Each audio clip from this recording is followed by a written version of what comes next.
ทำสมาธิกันสัก5 นาที10 นาที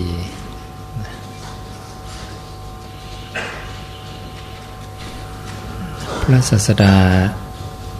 ทรงตรัสให้ทำสมาธิวันละ3 เวลานะเช้ากลางวันเย็นน้อยที่สุดก็ชั่วเวลาลัดนิ้วมือเอานิ้วมืองอเข้ามาแต่พระองค์บอกว่ายิ่งมากยิ่งดีนะคือจะป่วยกล่าวไปใหญ่ถึงเมื่อกระทำให้มากซึ่งอานาปานสติ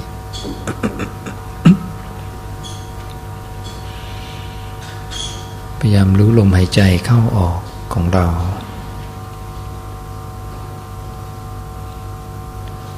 พระองค์ตรัสว่าภิกขุทั้งหลาย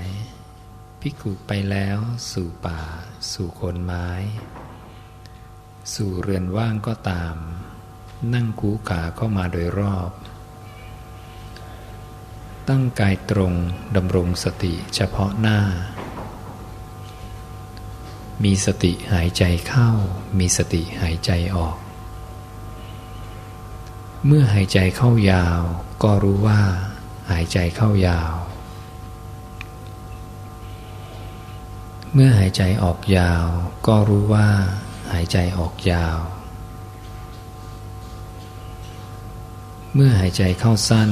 ก็รู้ว่าหายใจเข้าสั้นเมื่อหายใจออกสั้นก็รู้ว่าหายใจออกสั้นทำความรู้พร้อมเฉพาะซึ่งกายทั้งปวงหายใจเข้าทำความรู้พร้อมเฉพาะซึ่งกายทั้งปวงหายใจออกทำกายสังขารให้ลำงับอยู่หายใจเข้าทำกายสังขารให้ลำงับอยู่หายใจออกภิกขุทั้งหลายลมหายใจเข้าและลมหายใจออกนี้เป็นกายอันหนึ่งอันหนึ่งในกายทั้งหลายเพราะเหตุนั้นในเรื่องนี้ภิกขุนั้นย่อมชื่อว่าเป็นผู้ตามเห็นกายในกายอยู่เป็นประจำมีความเพียรเผากิเลสมีสัมปชัญญะมีสตินำอภิชฌาและโทมนัสในโลกออกเสียได้ภิกขุทั้งหลายเราไม่กล่าวอานาปานสติว่าเป็นสิ่งที่มีได้แก่ผู้มีสติอันลืมหลงเพราะเหตุนั้นในเรื่องนี้ภิกขุนั้นย่อมชื่อว่าเป็นผู้ตามเห็นจิตในจิตอยู่เป็นประจำมีความเพียรเผากิเลสมีสัมปชัญญะมีสตินำอภิชฌาและโทมนัสในโลกออกเสียได้ภิกขุทั้งหลายลมหายใจเข้าและลมหายใจออกนี้เป็นเวทนาอันหนึ่งอันหนึ่งในเวทนาทั้งหลายภิกขุทั้งหลายการทำในใจเป็นอย่างดีต่อลมหายใจเข้าและลมหายใจออกนี้ชื่อว่าเป็นเวทนาอันหนึ่งอันหนึ่งในเวทนาทั้งหลายภิกขุทั้งหลายภิกขุนั้นตามเห็นซึ่งความไม่เที่ยงความจางคลายความดับไม่เหลือความสลัดคืนอยู่เป็นประจำ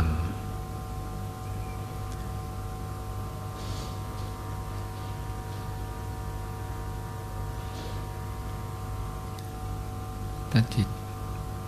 จิตของเราเคลื่อนออกจากลมหายใจหลงลืมในลมหายใจไปคิดไปนึกเรื่องใดๆก็ตามพระองค์สอนให้เราไม่ให้เอาจิตผูกติดกับอารมณ์นั้นเพราะอำนาจของความเพลินให้ละนันทิ คือความเพลินนันทิแปลว่าความเพลินรู้ตัวขึ้นมาก็ให้กลับมารู้สึกลมหายใจที่ไหลเข้าไหลออกต่อไปการรู้ลมหายใจให้ตั้งใจพอดีไม่มากเกินไปไม่น้อยเกินไปพระองค์เปรียบเหมือนการจับนกด้วยมือบีบแรงไปนกตายจับหลวมไปนกหลุดมือให้จับพอดีพอดี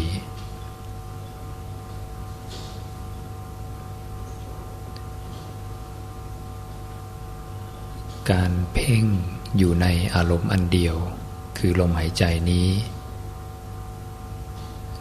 ละการเพ่งมีอารมณ์ต่างๆออกเสีย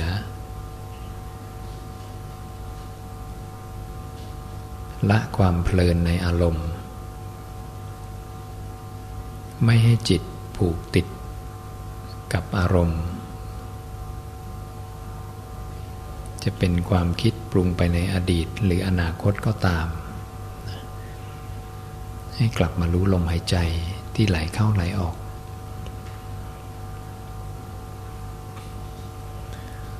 ขณะที่จิตเคลื่อนออกไปรับรู้อารมณ์อื่นนั้นพระองค์ตรัสว่าเราจะเห็นสมุทัยคือเหตุเกิด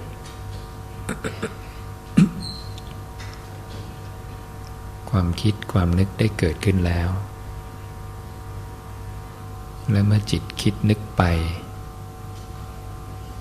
สักพักหนึ่งเรามีความรู้ตัวเรารีบละความเพลินพระองค์บอกขณะที่เธอละความเพลินนั้นเธอจะเห็นนิโรธคือความดับของอารมณ์นั้น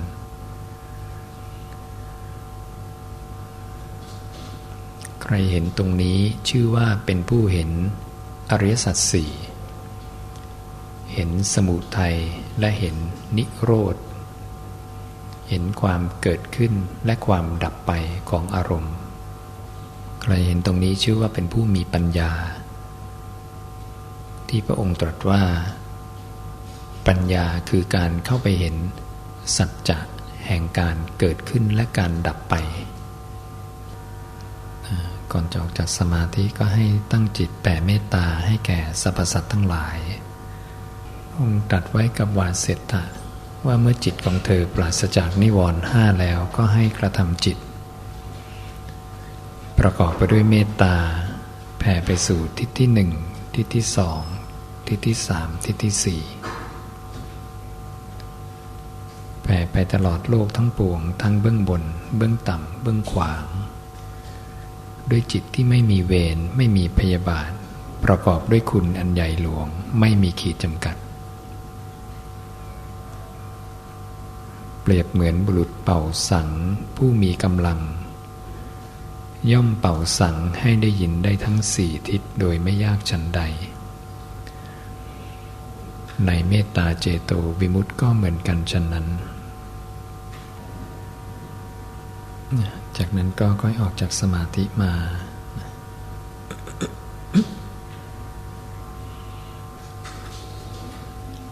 การชักชวนมหาชนเนี่ยพระศาสดาบอกให้ชักชวนให้เขาตั้งอยู่ในโสตาปัตตยังคสี่องคุณสี่ประการคือมีความเลื่อมใสอันอย่างลงมั่นไม่หวั่นไหวในองค์พระพุทธเจ้าสององค์พระพุทธพระธรรมแล้วก็สามองค์พระสงฆ์และอันที่สี่คือมีศีลอันเป็นที่รักของพระอริยเจ้า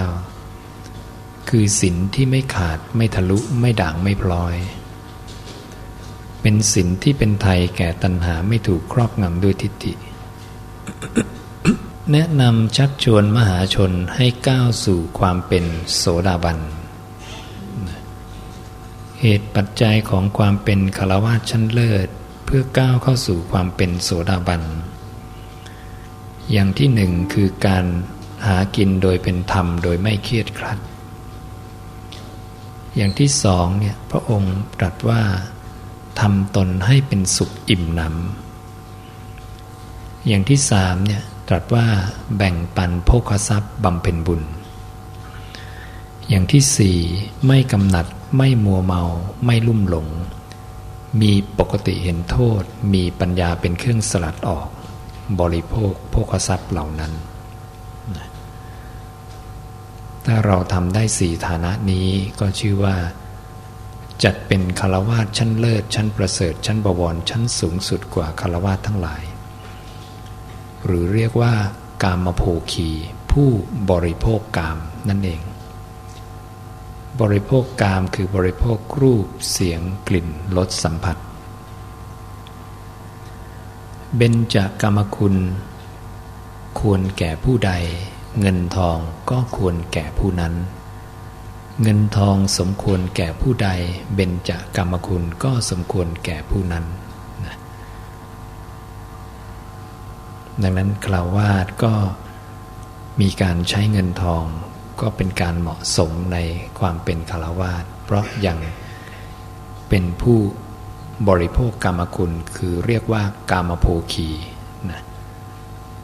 การจะเป็นกามโภคีชั้นเลิศก็คือปฏิบัติ4ฐานะอย่างนี้นะก็ชื่อว่าจัดเป็นเนื้อที่นอนจมบ่วงแต่ไม่ติดบ่วงนะเพราะอยู่ในลักษณะท่าทางพร้อมที่จะกระโดดออกจากบ่วงคุณธรรมความเป็นโสดาบันพระองค์ตรัสไว้เท่าที่รวบรวมตอนนี้ประมาณ50กว่านัยยะเช่นการพ้นจากภัยเวร5ประการคือไม่ฆ่าสัตว์ไม่ลักทรัพย์ไม่ประพฤติผิดในกามไม่พูดโกหกไม่ดื่มสุรายาเมาอย่างที่2นะเลื่อมใสในพระพุทธพระธรรมพระสงฆ์อย่างไม่หวั่นไหวนะมีศีลอันเป็นที่รักของพระอริยเจ้าอย่างที่3คือรู้อริยญาณธรรมนะก็คือเข้าใจปฏิจจสมุปบาทนั่นเอง เข้าใจธรรมชาติอันอาศัยกันและกันในการเกิดขึ้นใครมี3คุณสมบัตินี้พยากรณ์ตนและตนนั่นแหละว่าเป็นโสดาบันบุคคลนะพระองค์ตรัสว่าโสดาบันจะรู้ธรรมอันเป็นเหตุและรู้ธรรมที่เกิดมาแต่เหตุนะธรรมอันเป็นเหตุนะธรรมที่เกิดมาแต่เหตุโสดาบันจะรู้เช่นชาติเป็นเหตุให้เกิดขึ้นแห่งชราและมรณะถ้าชาติมีชรามรณะจะมี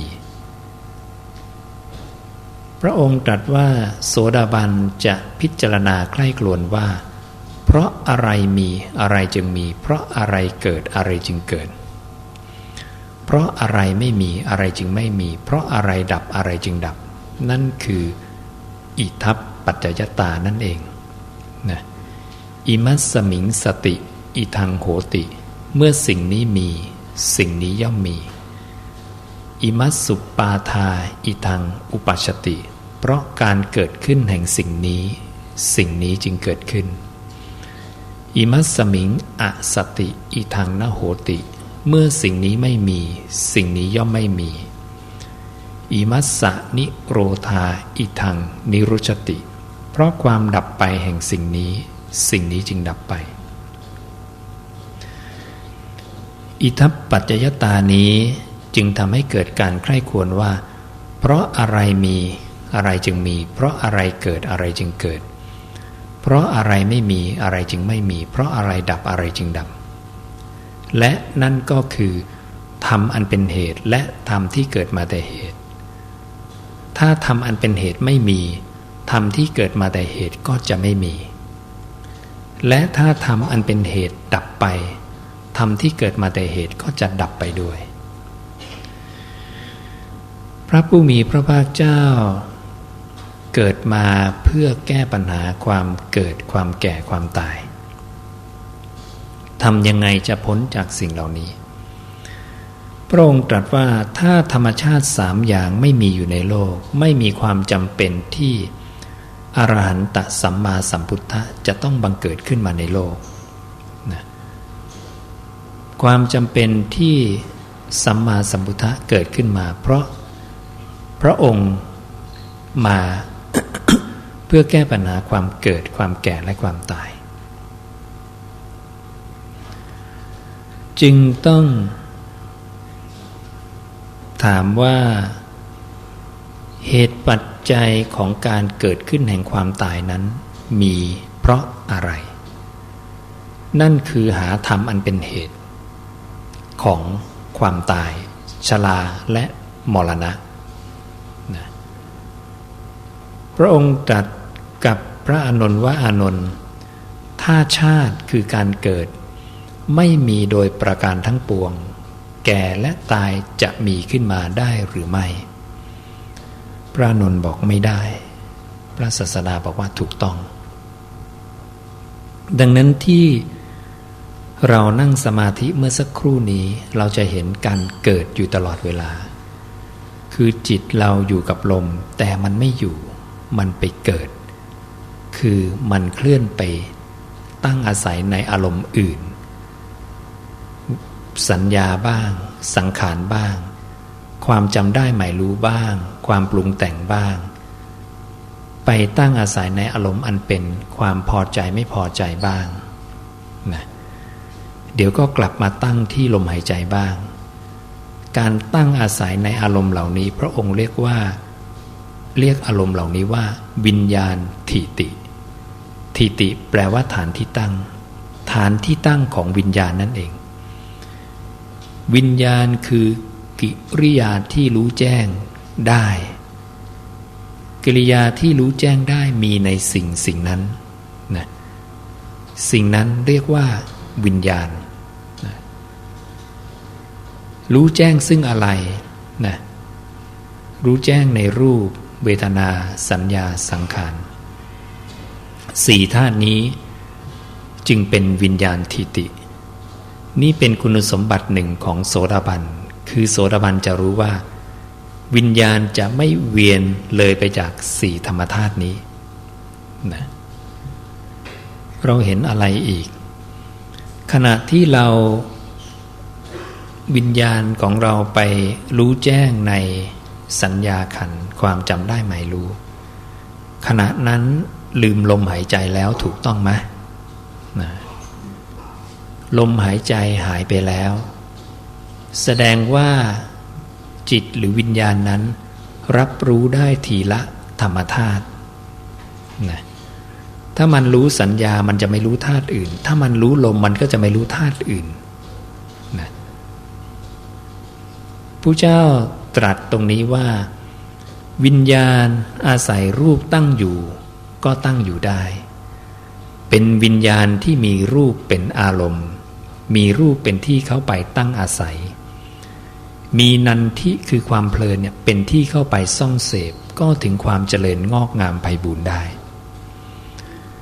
วิญญาณอาศัยเวทนาตั้งอยู่ก็ตั้งอยู่ได้เป็นวิญญาณที่มีเวทนาเป็นอารมณ์มีเวทนาเป็นที่เข้าไปตั้งอาศัยมีนันทิเป็นที่เข้าไปซ่องเสพก็ถึงความเจริญงอกงามไพบูรย์ได้วิญญาณเข้าถือเอาสัญญาตั้งอยู่ก็ตั้งอยู่ได้เป็นวิญญาณที่มีสัญญาเป็นอารมณ์มีสัญญาเป็นที่เข้าไปตั้งอาศัยมีนันทิเป็นที่เข้าไปซ่องเสพก็ถึงความเจริญงอกงามไพบูรย์ได้สังขารก็เช่นเดียวกันนะนี้คือวิญญาณทิติสี่อย่างฐานที่ตั้งของวิญญาณสี่อย่างซึ่งพระองค์เปรียบที่ตั้งของวิญญาณว่าเหมือนผืนนานะวิญญาณเปรียบเหมือนเมล็ดพืชนะภพเปรียบเหมือนผืนนาเมล็ดพืชปลิวตกลงไปในผืนนาชื่อว่ามีภพนั่นแสดงว่าวิญญาณทิติที่ตั้งของวิญญาณก็คือภพนั่นเองดังนั้นภพไม่ใช่แค่ว่าเราตายแล้วร่างกายเราตายแต่ขณะที่ยังไม่ตาย จิตก็สร้างภพอีกเป็นจำนวนมากอยู่ตลอดเวลาเข้าใจไหมเพราะการไปรับรู้อารมณ์ครั้งหนึ่งคือการที่เมล็ดพืชปลิวตกลงไปในผืนนาคือมีที่ตั้งในอารมณ์นั้นตั้งในวิญญาณทิฏฐิสี่อย่างนั่นเองให้ทราบก่อนว่าวิญญาณจิตกับมโนคือใจอันเดียวกันที่พระองค์ตรัสว่าภิกขุทั้งหลายสิ่งที่เรียกกันว่าจิตบ้างมโนบ้างวิญญาณบ้างนั้นดวงหนึ่งเกิดขึ้นดวงหนึ่งดับไปตลอดวันตลอดคืนมีธรรมธาตุอันหนึ่งที่เขาเรียกกันว่าจิตบ้างมโนบ้างวิญญาณบ้างมันเกิดขึ้นมันดับไปตลอดวันตลอดคืนสิ่งนี้เป็นสิ่งที่สัตว์หลงยึดว่าเป็นตัวมันอยู่ตลอดไม่เคยปล่อยวางมันมีสิ่งหนึ่งซึ่งเข้ามาหลงยึดขันธ์ห้าหลงยึดจิตหรือวิญญาณนี้เป็นตัวมันของมันแล้วจิตหรือวิญญาณก็ไปตั้งอาศัยในขันธ์ทั้งสี่อีกทีหนึ่งนะทำให้สัตว์นั้นหลงยึดขันธ์ทั้งสี่อีกทอดหนึ่งดังนั้นสิ่งหนึ่งซึ่งยังมีอวิชชามาหลงยึดขันธ์ห้าพระองค์เรียกมันว่าสัตตะหรือสัตตาหรือสัตโตหรือสัตตานังเพราะมันมีอวิชชาเป็นเครื่องกั้นคือความไม่รู้เป็นเครื่องกั้นมีตัณหาเป็นเครื่องผูกนะพระองค์ตรัสกับราธะซึ่งถามว่าสัตว์คืออะไรพระองค์ตรัสว่าราธะฉันทะราคะนันทิตัณหาใดที่มีอยู่ในรูปในเวทนาในสัญญาในสังขารในวิญญาณการติดแล้วคล้องแล้วซึ่งสิ่งนั้นถูกเรียกว่าสัตว์สัตว์จึงเป็นผู้เวียนว่ายตายเกิดในสังสารวัฏไม่ใช่วิญญาณดังนั้นการที่เราเคยพูดหรือเคยได้ยินมาว่าวิญญาณเวียนว่ายตายเกิดหรือวิญญาณเวียนไปสู่ภพนั้นภพนี้นั้นเป็นมิจฉาทิฏฐิ พระองค์ตรัสว่าภิกขุทั้งหลายสัตว์ผู้มีอวิชชาเป็นเครื่องกั้นมีตัณหาเป็นเครื่องผูกแล่นไปอยู่ท่องเที่ยวไปอยู่ในสังสารวัฏพระองค์ไม่เคยตรัสว่าวิญญาณแล่นไปท่องเที่ยวไปในสังสารวัฏภิกขุชื่อสาติเกวัตตบุตรพูดว่าวิญญาณเป็นผู้แล่นไปท่องเที่ยวไปพระองค์ตำหนิว่าเธอเป็นโมฆะบุรุษจะไล่ภิกขุชื่อสาติออกจากความเป็นภิกขุพระองค์ประชุมสงฆ์และถามสาติว่าเราเคยพูดคำนี้แก่ใครที่ไหนเธอเคยได้ยินว่าเราสอนเรื่องนี้แก่ใครที่ไหนสาติตอบไม่ได้เพราะพระองค์ไม่เคยพูดเราเป็นชาวพุทธช่วยพูดกันดีๆอย่ากล่าวตู่พระผู้มีพระภาคเจ้าด้วยถ้อยคำอันไม่จริงปริพพาชกทั้งหลายยังไม่อยากจะกล่าวตู่พระศาสดาด้วยถ้อยคำอันไม่จริงเลยใครพูดอย่างไรก็ต้องบอกว่าเขาพูดอย่างนั้นอย่าไปบอกว่าเขาพูดอย่างอื่นต้องแยกแยะให้ถูกนะ พระองค์บอกสาติเรากล่าวว่าวิญญาณเป็นปฏิจจสมุปปนธรรมโดยปริยายเป็นอันมากนะเกิดเพราะเหตุปัจจัยดับเพราะเหตุปัจจัยเหตุปัจจัยของการเกิดขึ้นแห่งวิญญาณคืออะไรคือนามรูปนามธรรมต้องมีก่อนคือสิ่งที่จะถูกรู้โดยวิญญาณซึ่งพระองค์เปรียบเหมือนแสงกับฉากแสงส่องไปที่ฉากเกิดแสงขึ้นนะวิญญาณไปรับรู้อารมณ์นี่อุปมาหนึ่ง หรืออีกอุปมาหนึ่งอย่างที่บอกเมื่อกี้คือผืนนากับเมล็ดพืชเมล็ดพืชปลิวตกลงไปในผืนนาเมล็ดพืชเปรียบเหมือนวิญญาณวิญญาณเปรียบเหมือนเมล็ดพืชภพเปรียบเหมือนผืนนาอย่างนี้อีกอุปมาหนึ่งเปรียบเหมือนแสงกับฉาดบอกภิกขุทั้งหลายถ้าเรือนหลังหนึ่งมีหน้าต่างทางทิศตะวันออกมีฝาเรือนทางทิศตะวันตกเมื่อแสงแดดส่องมาที่ช่องหน้าต่างด้านทิศตะวันออกแล้วแสงจะปรากฏที่ไหนสาวกบอกแสงปรากฏที่ฝาเรือนด้านทิศตะวันตกพระองค์บอกถ้าฝาเรือนด้านทิศตะวันตกไม่มีล่ะสาวกบอกแสงไปปรากฏที่ดินถ้าดินไม่มีล่ะสาวกบอกแสงไปปรากฏที่น้ำถ้าน้ำไม่มีล่ะสาวกบอกแสงย่อมไม่ปรากฏ ดังนั้นการปรากฏขึ้นของวิญญาณต้องมีฉากมารองรับต้องมีอารมณ์มารองรับการรับรู้รองรับกิริยาที่รู้แจ้งตัวที่รองรับก็คือวิญญาณทิฏฐิหรือภพนั่นเองนะและเรากำลังสร้างภพอยู่ตลอดเวลาขณะที่เรานั่งสมาธิเมื่อสักครู่นี้เราก็หลุดไปรู้อารมณ์นี้รู้อารมณ์นี้ดึงกลับมารู้อารมณ์ใหม่สร้างภพอยู่ตลอดแต่ร่างกายยังไม่แตกทำลายถ้าร่างกายแตกทำลายความเป็นเรามันยังมีอยู่ในจิตที่วิ่งไปวิ่งมาจิตนั้นปลิวตกลงไปในผืนนาใดพระองค์บอกว่าสัตว์นั้นจะยังอัตภาพให้เป็นไปตามผืนนานั้น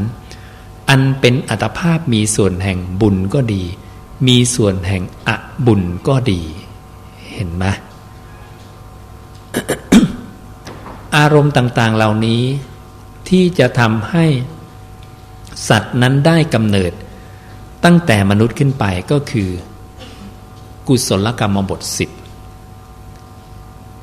ต่ำกว่ามนุษย์ลงมาคืออกุศลกรรมบท10พระองค์ตัดแบ่งที่ตรงนี้ดังนั้นขณะที่โยมนั่งอยู่คิดไปเบียดเบียนผู้อื่นเดี๋ยวจะไปพูดวาจาหยาบเพ้อเจ้อส่อเสียดโกหกกับคนคนนี้หน่อยโยมจิตโยมกำลังปลิวตกลงไปในผืนนาเลวถ้าโยมตายขณะนี้หัวใจวายตายไปโยมก็ไปได้อัตภาพที่เป็นนรกกำเนิดเดรัจฉานและเปรตวิสัยคนที่เห็นตรงนี้จะหมดความสงสัยว่าชาตินี้ชาติหน้ามีไหมเพราะเขาเข้าใจความเป็นตัวเขาของเขาอย่างถ่องแท้ว่าตัวเขาไม่ได้มีแค่ก้อนกายนี้มีจิตหรือวิญญาณด้วยและวิญญาณก็ไม่ได้ตั้งอยู่ในกายอย่างเดียวมีการเคลื่อนไปมาพระองค์เรียกการมาการไปนะพระองค์จึงตรัสการมาการไปว่าณติยาอสติอาคติคตินโหติถ้าการน้อมไปไม่มีการมาการไปจะไม่มีอาคติคติยาอสติจุตูปปาโตนโหติถ้าการมาการไปไม่มีนะการตายและการเกิดจะไม่มีตายพระองค์เรียกเคลื่อนหรือตายหรือจุติเกิดหรืออุบัติหรืออุปาตะอุปาโตนะ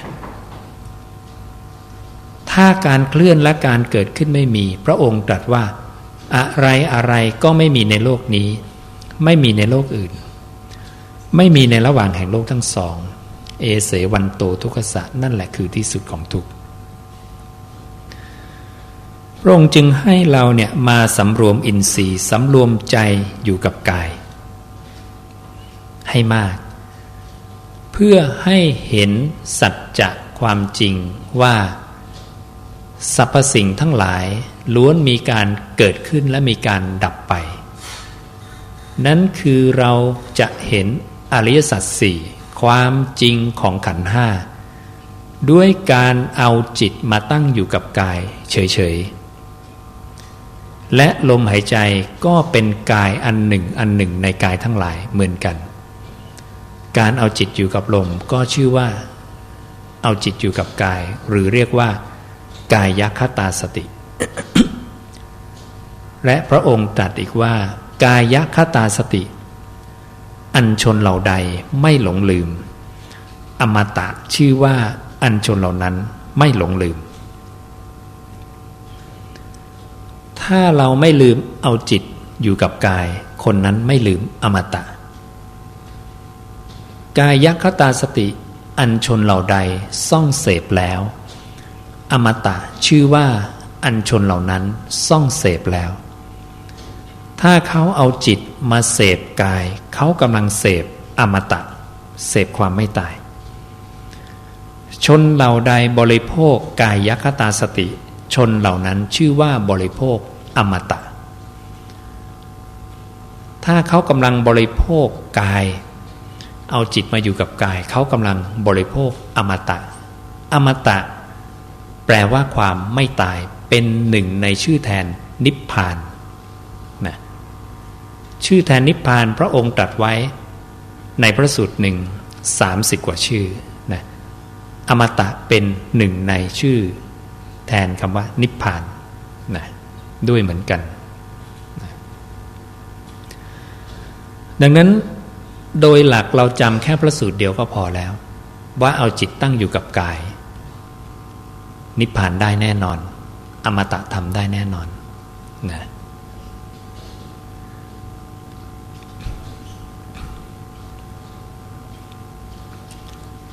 ให้เราทราบอีกว่าขณะที่จิตเนี่ยหรือวิญญาณมีการมาการไปไม่ใช่ว่าจิตเนี่ยวิ่งไปสู่อารมณ์นี้วิ่งกลับมาที่กายวิ่งไปอารมณ์นี้วิ่งกลับมาที่นี่นี่เป็นมิจฉาทิฏฐิถ้าจิตเป็นอย่างนั้นหรือวิญญาณเป็นอย่างนั้นจิตก็ไม่ตายสิพระองค์ก็จะตรัสขัดกันสิว่าจิตดวงหนึ่งเกิดขึ้นดวงหนึ่งดับไปตลอดวันตลอดคืนถูกต้องไหมดังนั้นขณะที่มีการเคลื่อนไปเนี่ยพระองค์บอกว่าจะมีตายและมีเกิดนั่นคือจิตดวงที่รู้ลมหายใจของโยมเนี่ยจะดับไปก่อนจิตดวงใหม่เกิดขึ้นและไปตั้งอาศัยในอารมณ์ใหม่จิตดวงเดิมที่เกาะลมหายใจนั้นจิตไม่ใช่ของเราถูกต้องไหมมีสัตว์มีสิ่งหนึ่งซึ่งถูกเรียกว่าสัตว์ผู้มีอวิชชาเป็นเครื่องกั้นเข้ามายึดถูกต้องไหมแต่เมื่อจิตดวงนี้ดับไปแล้วสัตว์ไม่มีจิตยึดแต่ความหลงยังมีอยู่ความพอใจในวิญญาณยังมีอยู่จะยึดวิญญาณดวงใหม่ต่อไปทันทีวิญญาณนั้นเกิดดับในโลกธาตุตลอดเวลาเมื่อวิญญาณดวงใหม่เกิดสัตว์ก็เข้ายึดวิญญาณดวงใหม่วิญญาณไปตั้งอาศัยในอารมณ์อันใหม่ต่อสัตว์ก็รู้สึกว่าเรากำลังรับรู้อารมณ์นี้ต่อกระบวนการนี้เกิดขึ้นอย่างรวดเร็วเหมือนการเกิดดับของไฟฟ้าคณะวิศวะใช่ไหมต้องรู้เรื่องไฟฟ้าเกิดดับนะมันเร็วมากนะแทบจะ1 ในล้านวินาทีเลยมันเร็วที่สุดเลยกระบวนการเกิดดับตรงนี้ไม่ทันสติไม่ทันจึงต้องมีการฝึกสติ ด้วยการละนันทิคือความเพลินจิตเคลื่อนไปรู้เนี่ยดับเกิดพระเจ้าพูดดับก่อนด้วยนะไม่ได้พูดเกิดก่อนด้วยนะพระองค์จะตรัสเรียงลำดับเสมอดังนั้นขณะที่เคลื่อนไปจะมีตายมีเกิดเคลื่อนไปแล้วจิตโยมรับรู้อารมณ์กว่าโยมจะรู้ตัวหายไปแล้ว 3-4 นาทีใช่ไหมเพลินไปรู้ตัวดึงจิตกลับมารู้ลมก็คือดับเกิดโยมไม่ทันกระบวนการตรงนี้พระองค์จึงสอนให้เราละความเพลินจิตกำลังเพลินกับอารมณ์อยู่เนี่ยรีบทิ้งเลย ฝึกการละนันทิเป็นประจำสม่ำเสมอจะทำให้ความเพลินระยะของความเพลินเนี่ยสั้นลงสั้นลงสั้นลงนั่นก็คือจิตมันผูกติดกับอารมณ์หรือจิตผูกติดกับภพนั้น น้อยลงน้อยลงน้อยลงเรื่อยๆถูกต้องไหมน้อยลงขนาดไหนพระองค์ตรัสชมสรรเสริญกระพริบตาเดียวตรัสกับพระอานนท์ว่าอานนท์อารมณ์อันเป็นที่ชอบใจ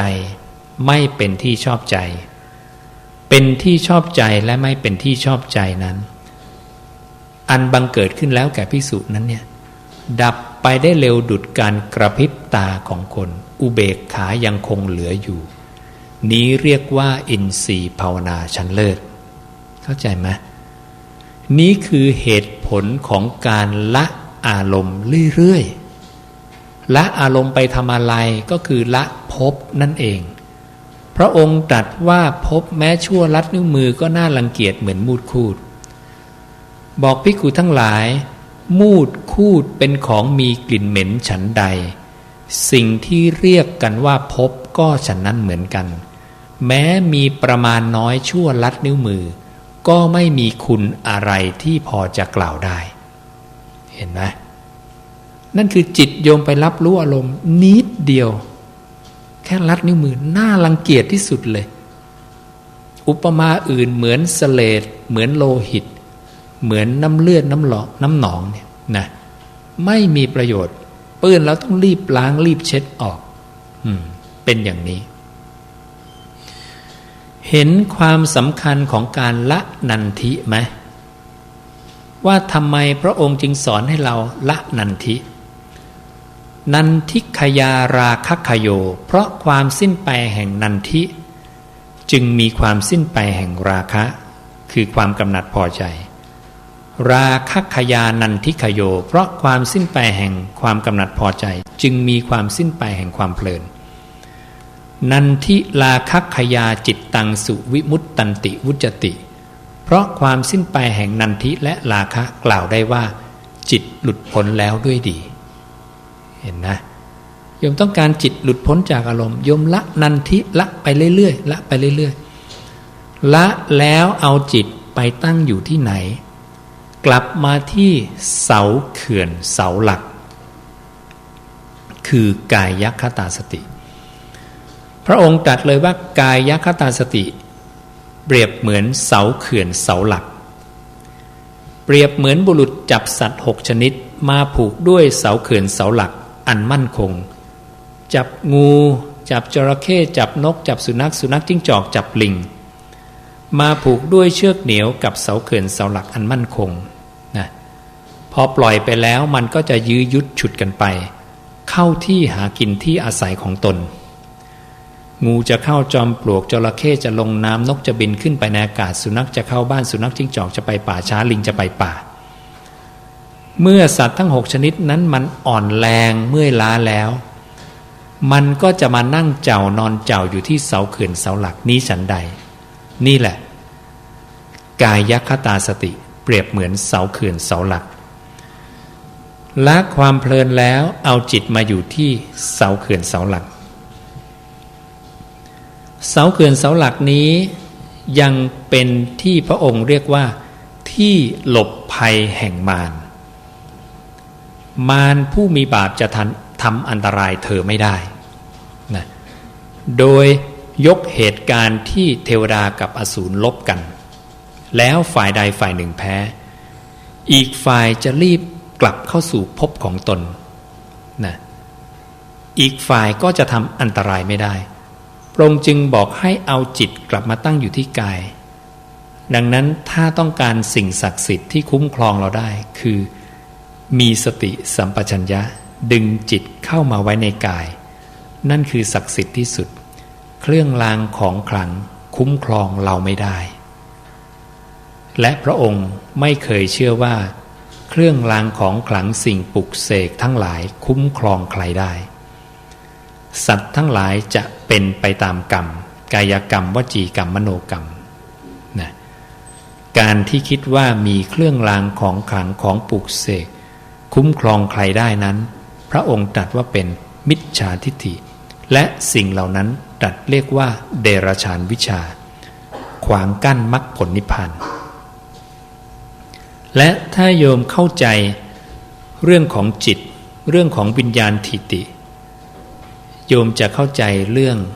เดรัจฉานวิชาอย่างชัดเจนจะไม่ไปวิ่งพึ่ง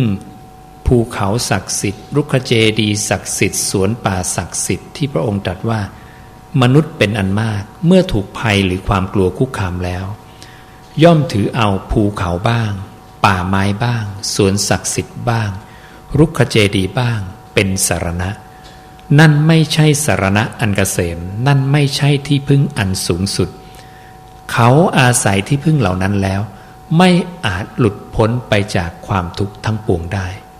พ้นไม่ได้ต้องมาพึ่งพระพุทธพระธรรมพระสงฆ์นะ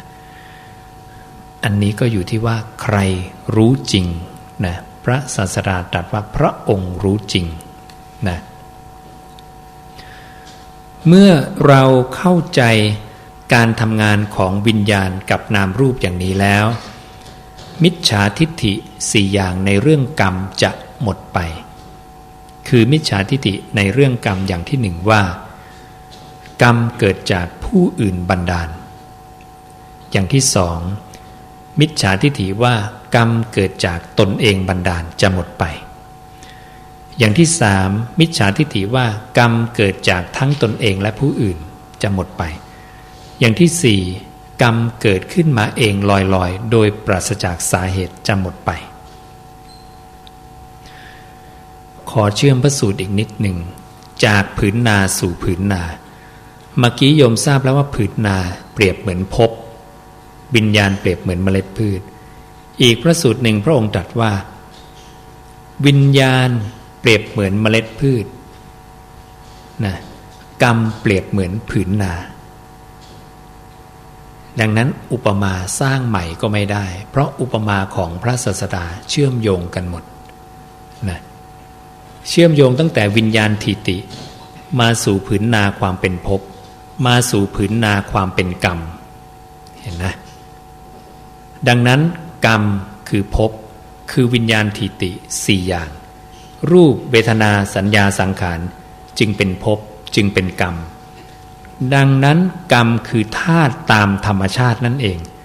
กรรมไม่ใช่เจ้าเวรในกรรมเป็นพระเจ้าผู้ยิ่งใหญ่ที่บันดาลให้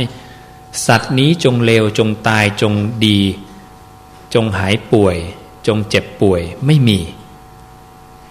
ดังนั้นถ้าเราเข้าใจกรรมตามที่ผู้เป็นสัพพัญญูได้ประกาศไว้มิจฉาทิฏฐิ4อย่างจะหมดไปเข้าใจไหมจากนั้นพระองค์โยงผืนนาไปสู่ผืนนาดีผืนนาปานกลางผืนนาเลวนี่เห็นนะ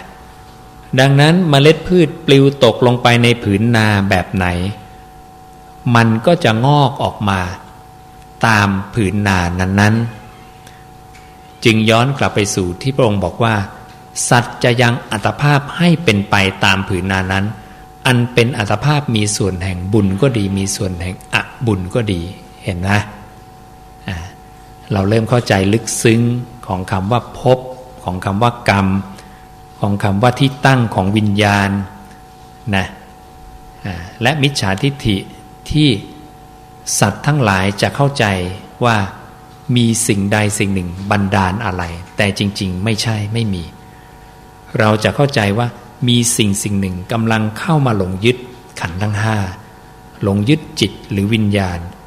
นะว่าเป็นตัวมันของมันและวิญญาณไปตั้งอาศัยในอีก4ขันธ์ก็ยึดอีก4ขันธ์ยึดรูปว่าเป็นเรายึดเวทนาว่าเป็นเราเวลาสุขก็บอกฉันสุขเวลาทุกข์ก็บอกฉันทุกข์ก็เลยโดดตึกฆ่าตัวตายกินยาพิษฆ่าตัวตายเพราะยึดว่าฉันเนี่ยทุกข์ไม่รู้ว่ามันเป็นเพียงธรรมธาตุอันหนึ่งที่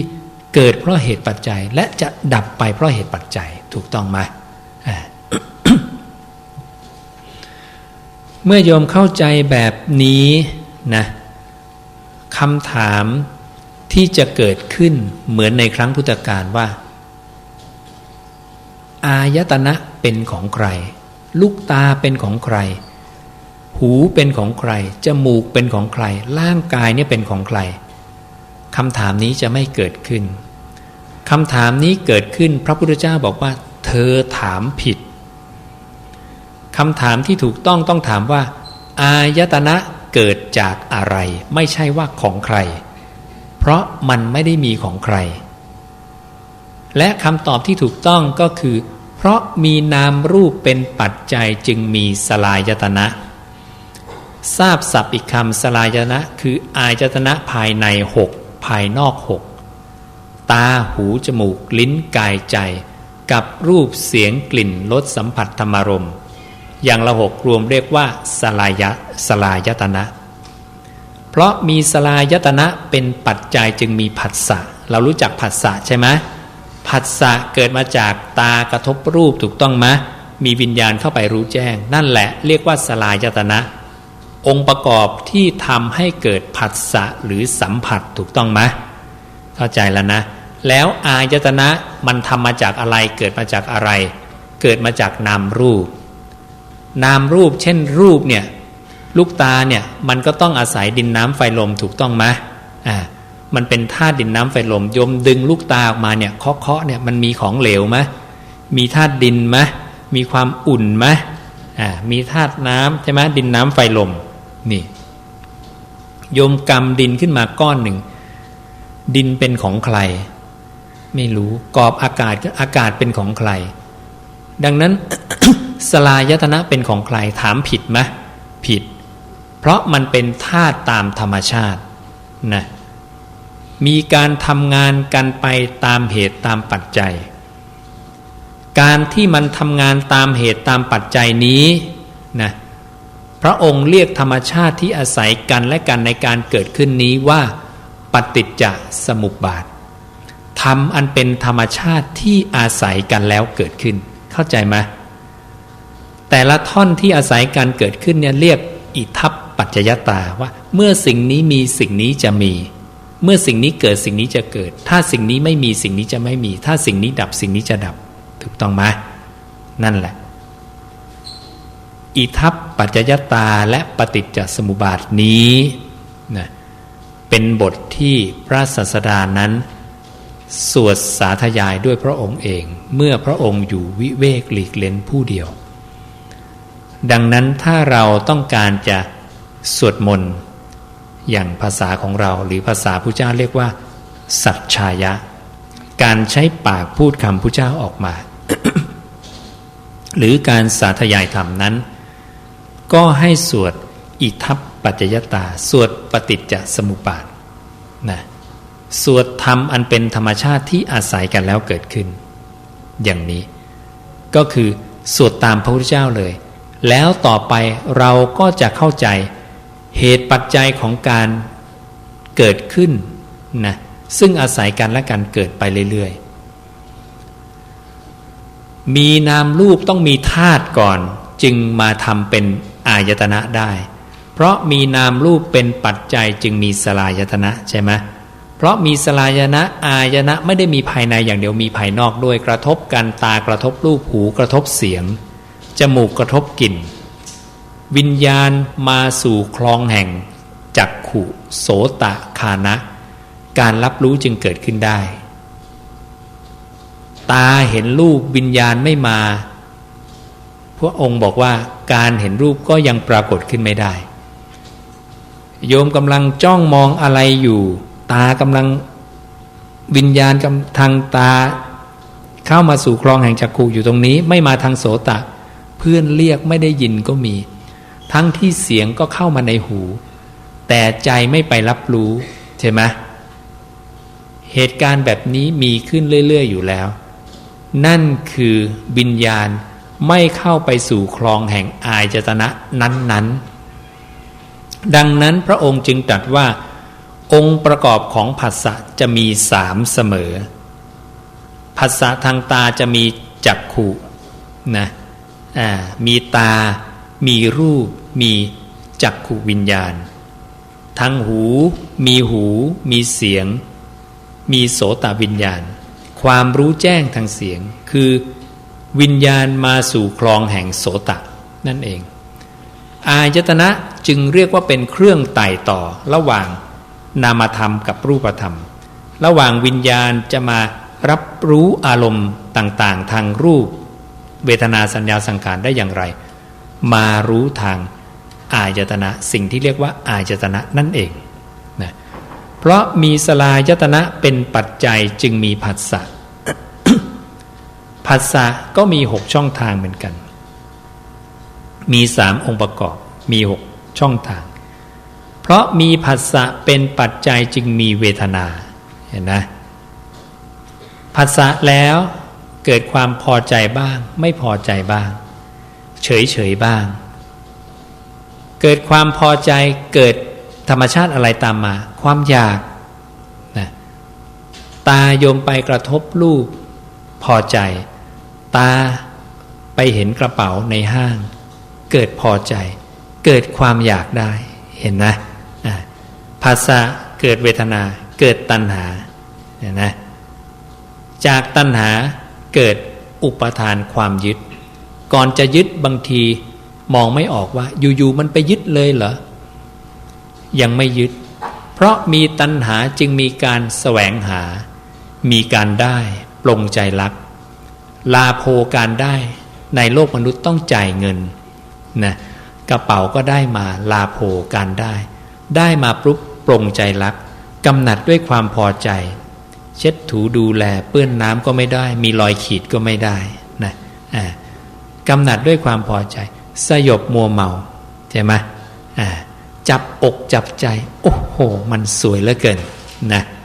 เกิดการตระหนี่ใครยืมไม่ได้นะเสื่อมไม่ได้นะบกพร่องไม่ได้เกิดการห่วงกั้นนะและมีเรื่องราวอันเกิดจากการห่วงกั้นลองใครมาแย่งชิงไปสิทำให้สูญเสียทำให้เสื่อมเป็นเรื่องละจะเกิดการด่าว่าการสาปแช่งการใช้อาวุธมีคมไม่มีคมบาปอกุศลเป็นอเนกจึงเกิดขึ้นเห็นนะเพราะเข้าไปยึดแล้วว่านั้นกระเป๋าฉันแต่ก่อนมันก็เป็นกระเป๋าห้างอยู่ดีๆใช่ไหมเพราะไอ้เจ้าผัสสะเป็นปัจจัยทีเดียวเลยจึงเกิดเวทนาตัณหาและอุปาทานยึดแล้วกระเป๋าฉันเห็นนะความทุกข์เกิดขึ้นแก่เราแล้วเห็นไหมนี้คือลำดับเหตุในการเกิดขึ้นของทุกข์ถูกต้องไหมพระเจ้าจึงบอกโสกะปริเทวะทุกขะโทมนัสอุปายาสะทั้งหลายจึงเกิดขึ้นครบถ้วนเห็นนะผัสสะเกิดเวทนาเกิดตัณหาเกิดอุปาทานนะเกิดภพชาติชรามรณะนะตรงนั้นเป็นที่เกิดแล้วเป็นที่ตั้งอาศัยของจิตแล้วจิตมันไปยึดแล้วนะจิตมันไปยึดแล้วโยมเจ็บนะกระเป๋าเพื่อนโยมเนี่ยพังโยมเฉยๆแต่เพื่อนเจ็บกระเป๋าโยมพังเพื่อนเฉยๆแต่โยมรู้สึกเจ็บนะมันเจ็บมาถึงใจเลยนะทั้งที่มันเป็นวัตถุพังเนาะแม้แต่ใจมันเจ็บเนี่ยเพราะอะไรมันเป็นภพแล้วนะวิญญาณมันไปผูกพันไปตั้งอาศัยไปยึดกับสิ่งนั้นนะนี่คือลักษณะแห่งภพชาติชรามรณะนะของอารมณ์เห็นนะเนี่ย ดังนั้นการมาทำความเข้าใจในธรรมธาตุตรงนี้จะเป็นเหตุให้ทุกโทมนัสอุปายาสะนั้นดับไปสิ้นนะและความตายก็จะดับไปด้วยเพราะโยมจะเห็นเหตุเกิดของความตายนะเห็นเหตุดับของความตายเมื่อชาติคือการเกิดเป็นที่นำไปสู่ชรามรณะถ้าอย่างนั้นก็อย่าให้เกิดสิถูกต้องไหมทีนี้อะไรไปเกิดจิตมันไปเกิดตลอดเวลาถูกต้องไหมเกิดแล้วยังผูกกับอารมณ์นั้นต่อไปถูกต้องไหมเราละความเพลินคือทำให้การผูกกับอารมณ์นั้นสั้นลงถูกต้องไหมจนกระทั่งกระพริบตาเดียวพระเจ้าชมว่าอินทรีย์ภาวนาชั้นเลิศใช่ไหมจากนั้นต้องสั้นกว่านั้นเมื่อโยมทำได้สั้นกว่านั้นโยมจะเริ่มเข้ามาถึงรอยต่อระหว่างวิญญาณต่อวิญญาณว่าเมื่อวิญญาณดวงหนึ่งดับวิญญาณดวงใหม่จะเกิดเราจะมาถึงตรงนี้ได้ทีนี้ถ้าหยุดเป็นภาพช้า ว่าขณะที่วิญญาณดวงหนึ่งดับแล้ววิญญาณดวงใหม่ยังไม่เกิดสัตว์ที่ยึดวิญญาณดวงนี้วิญญาณดวงนี้ดับไปแล้วรูปคือลมหายใจก็ดับไปแล้วจิตดวงใหม่ยังไม่เกิดอารมณ์ใหม่ยังไม่มีณ1 ในล้านวินาทีว่างๆตรงนี้คืออะไรคือที่ที่ไม่มีวิญญาณและไม่มีนามรูปนั่นเองมันเป็นความว่างที่วิญญาณและนามรูปก็แทรกเข้าไปไม่ได้พระองค์เรียกที่ไม่มีวิญญาณและนามรูปนั้นว่านั่นแหละคือที่สุดของทุกข์ที่ไม่มีความเกิดความแก่ความตายสภาพว่างๆนี้ ไม่มีขันธ์ห้านะเป็นความว่างที่ไม่มีขันธ์ห้าอยู่ในนั้นสภาพธรรมนี้พระองค์บอกมันจะมีคุณสมบัติ3 อย่าง 1. ณอุปปาโทปัญญายติเกิดไม่ปรากฏ 2. วโยปัญญายติไม่ปรากฏมีการเสื่อม 3. ณทิตตสสะอัญญตตังปัญญายติเมื่อตั้งอยู่เนี่ยไม่มีภาวะอย่างอื่นปรากฏเป็นสภาวะธรรมที่นิ่งสนิทหรือพระองค์เรียกอย่างว่าความคงที่ คำว่าคงที่เป็นหนึ่งในชื่อแทนนิพพานเหมือนกันในระบบของขันธ์ห้าหรือระบบของสิ่งที่มีการเกิดปรากฏนี้ไม่มีความคงที่ทุกอย่างจะแปรเปลี่ยนหมดนะไม่มีอะไรอยู่นิ่งทุกอย่างแปรเปลี่ยนนะถ้าเราเคยดูสารคดีวิทยาศาสตร์ของต่างประเทศเขาจะเจาะลงไปถึงอนุภาคเล็กๆทุกอย่างเคลื่อนไหวอยู่ตลอดเวลาไม่มีอะไรอยู่นิ่งเปลี่ยนแปลงตลอดนะ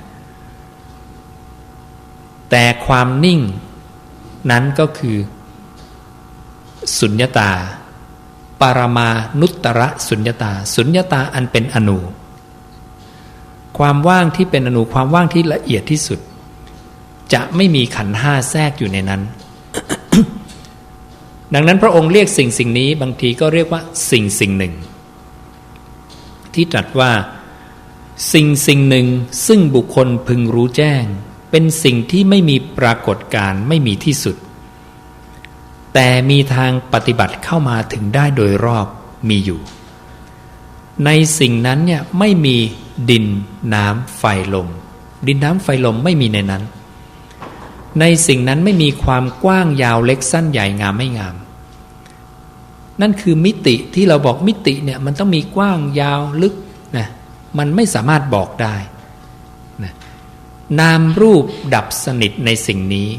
เพราะการดับสนิทของวิญญาณในนั้นไม่มีทั้งวิญญาณไม่มีทั้งนามรูปไม่มีนะสิ่งที่ไม่มีการเกิดปรากฏนี้ก็จะไม่สามารถบัญญัติได้การบัญญัติ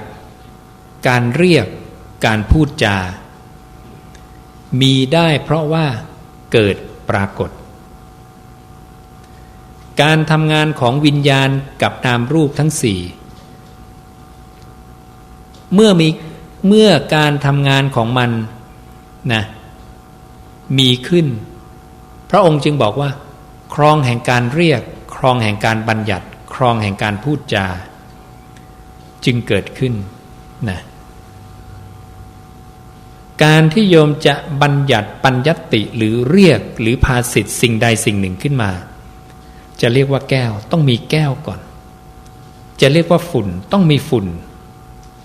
ต้องมีตัวตนต้องมีเกิดปรากฏแต่ถ้าสิ่งหนึ่งที่เกิดไม่ปรากฏเราจะบัญญัติมันว่าอะไรบัญญัติไม่ได้การบัญญัตินิพพานของพระผู้มีพระภาคเจ้าจึงเป็นการบัญญัติภายใต้สิ่งที่มีการเกิดปรากฏเพราะสามารถเรียกบัญญัติสื่อให้รู้เรื่องได้และบอกว่าสิ่งเหล่านี้ไม่มีในนั้นดังนั้นการที่พระองค์บัญญัตินิพพานพระองค์ก็ไม่ได้อธิบายนิพพานแต่อธิบายว่าสิ่งที่เรารู้จักทางอายตนะทั้งหมดเนี่ยไม่มีในนั้นเห็นไหมดินน้ำไฟลมไม่มีนะ กว้างยาวเล็กสั้นใหญ่ไม่มีงามไม่งามไม่มีนะอย่างนี้ดูเทคนิคการบัญญัติของพระพุทธเจ้าละเอียดมากศัพท์บัญญัติต่างๆเหล่านี้ไม่ใช่หน้าที่ของสาวกไม่สามารถสาวกสาวกะสาวโกแปลว่าผู้ฟังคำสอนผู้ฟังคำบัญญัติไม่ใช่ผู้ภาสิทธิ์ไม่ใช่ผู้บัญญัติศาสดาผู้เดียวคือผู้บัญญัติพระองค์จึงตรัสห้ามภิกขุบัญญัติเพิ่มหรือเพิกถอนบอกภิกขุทั้งหลายจักไม่บัญญัติสิ่งที่ไม่เคยบัญญัติจักไม่เพิกถอนสิ่งที่บัญญัติไว้แล้วจักสมาทานศึกษาในสิกขาบทที่บัญญัติไว้แล้วอย่างเคร่งครัดอยู่เพียงใดความเจริญก็เป็นสิ่งที่ภิกขุทั้งหลายหวังได้ไม่มีความเสื่อมเลยอยู่เพียงนั้น พระองค์จึงชี้ไปที่พระองค์ผู้เดียวเท่านั้นคือสัพพัญญูคือผู้บัญญัติที่บัญญัติออกมาแล้วไม่มีข้อผิดพลาดอยู่ผู้เดียวในโลกพระองค์จึงตรัสว่าสุตตันตะเหล่าใดที่นักกวีแต่งขึ้นใหม่จะเป็นคำร้อยกรองประเภทกาบกลอนมีอักษรสละสลวยมีพยัญชนะอันวิจิตรเป็นเรื่องนอกแนวเป็นคำกล่าวของสาวกเมื่อมีผู้นำสุตตันตะเหล่านั้นมากล่าวอยู่เธอจักไม่ฟังด้วยดีไม่เงี่ยหูฟังไม่ตั้งจิตเพื่อจะรู้ทั่วถึงและจักไม่สำคัญว่าเป็นสิ่งที่ตนควรศึกษาเล่าเรียนนะอย่าฟังด้วยดีอย่าเงี่ยหูฟังอย่าตั้งจิตเพื่อจะรู้ทั่วถึงลงไปที่เจตนาเลยและอย่าสำคัญว่าเป็นสิ่งที่ตนควรศึกษาเล่าเรียนเห็นนะ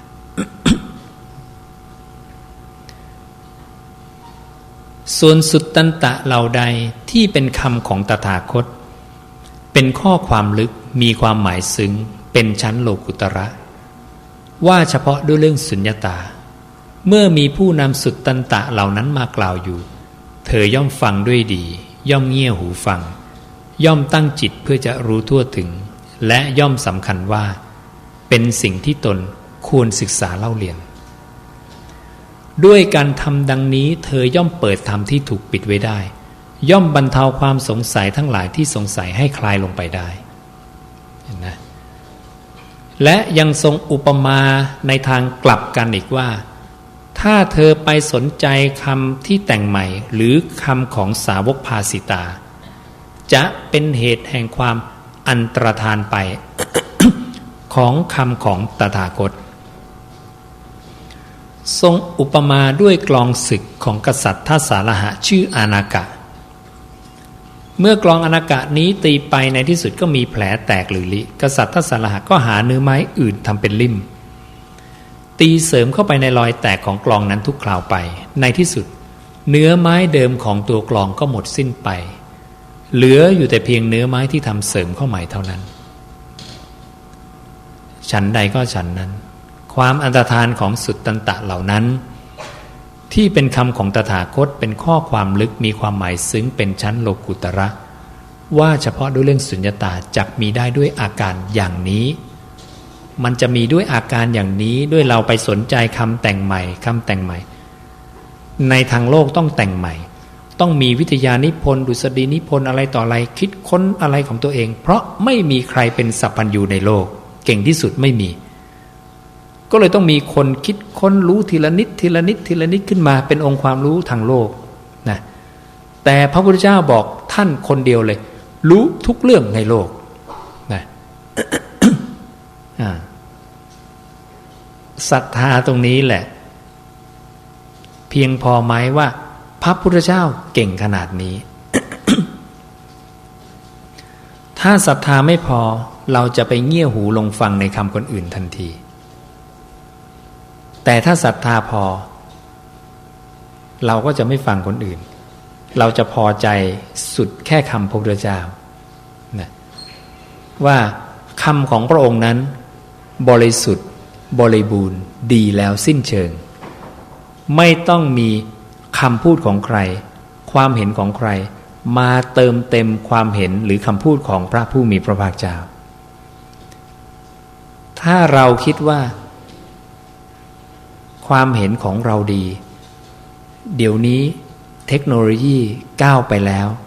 จะต้องมีอุปมาใหม่ๆคำสอนใหม่ๆเพื่อให้เหมาะสมกับยุคปัจจุบันต้องเอาความเห็นของฉันไปเติมเต็มความเห็นของพระเจ้าเพื่อให้บริสุทธิ์บริบูรณ์มันเป็นฐานะที่เป็นไปไม่ได้มันจะเป็นเช่นนั้นทันทีว่าเรากำลังไปเติมเต็มความบริสุทธิ์ให้กับคำพระพุทธเจ้า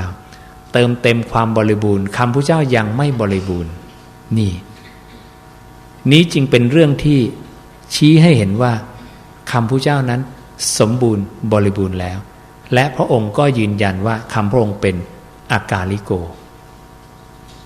คนเดียวในโลกที่ทำคำพูดแล้วไม่ต้องปรับปรุงอะไรอีกนะตลอดกาลอากาลิโกไม่ใช่ความสามารถของสาวกไม่ใช่ฐานะของสาวกและความสามารถในด้านการพูดของพระเจ้าอีกอย่างคือพระองค์สามารถทำคำพูดให้สอดรับไม่ขัดแย้งกันตลอดราตรีตรัสรู้ถึงปรินิพพานตรัสกับภิกขุทั้งหลายว่าภิกขุทั้งหลายนับตั้งแต่ราตรีที่ตถาคตได้ตรัสรู้กระทั่งราตรีที่ตถาคตได้ปรินิพพานตลอดเวลาระหว่างนั้นตถาคตได้กล่าวสอนพร่ำสอนแสดงออกซึ่งถ้อยคำใดถ้อยคำเหล่านั้นทั้งหมดย่อมเข้ากันได้โดยประการเดียวทั้งสิ้นไม่แย้งกันเป็นประการอื่นเลยความสามารถตรงนี้พระองค์บอกว่าเป็นเหตุให้พระองค์ได้รับการขนานนามว่าตถาคตซึ่งบุคคลเดียวในโลกไม่มีอรหันต์รูปใดได้รับการขนานนามว่าตถาคตพระพุทธเจ้าผู้เดียวเห็นไหมและพระองค์ยังกำหนดสมาธิได้ทุกครั้งในการพูดไม่ให้พลาดแม้แต่คำเดียวคำเดียวก็จะมีขึ้นไม่ได้ในคำพระศาสดาว่าพระองค์พูดพลาด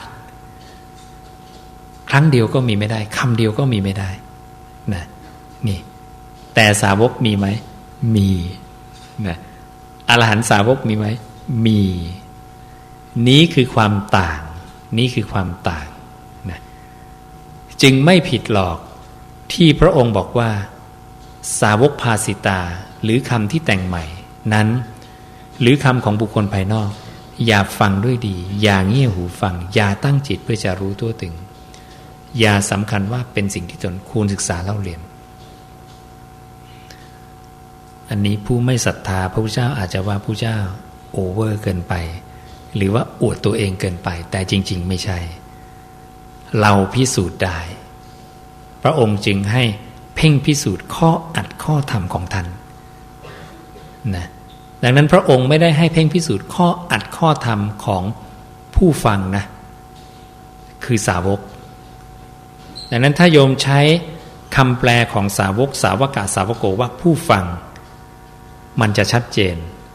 ถ้าสาวกบัญญัติอะไรขึ้นมาอ้าวผู้ฟังทำไมไปบัญญัติล่ะถูกต้องไหมเขามาฟังคำของศาสดาผู้บัญญัติชอบใจธรรมะของใครพอใจธรรมะของใครก็ไปฟังธรรมะของคนนั้นพอใจคำของชดินสามพี่น้องพอใจคำของนิครนนาตบุตรพอใจคำของสัญชัยปริพาชกหรือพอใจคำของสมณะชื่อโคตมะ ก็ไปฟังกันผู้ที่ฟังนั้นเรียกว่าสาวกสาวกะสาวโกเห็นไหมเข้าใจเนื้ออัตถะคือความหมายแห่งบทพยัญชนะให้ดีๆแล้วเราจะรู้ว่าไม่ใช่หน้าที่ของสาวกที่จะมาบัญญัติอะไรขึ้นได้เป็นหน้าที่ของศาสดา